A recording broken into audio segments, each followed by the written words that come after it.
Today we'll be discussing about Spintax for workflows. On the platform down below in the navigation bar, you can find for App Marketplace here and search for Spintax.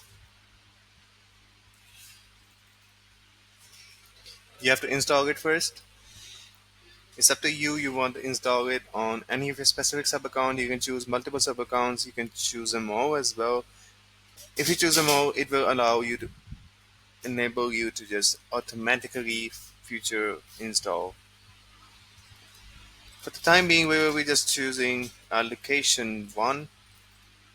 Continue with that, allow and install. As you can see, it is successfully installed. Now moving back towards the agency level. It is loading at the moment. It takes a while, so that's why we will be discussing the next step, that is choosing the subaccount on which we have installed Spintax for workflows. Choose location one from here and continue with that. We are on our location one.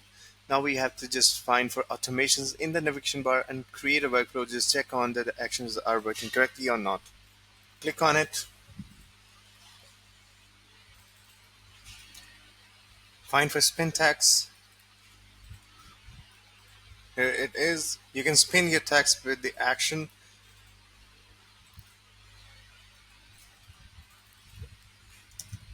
Let's just choose any text to set an example. Now we will be testing our workflows.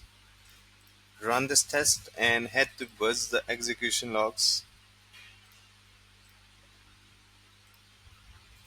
As you can see, the action is executed now successfully. It is that simpler and easier. Hope you like it. Thank you so much.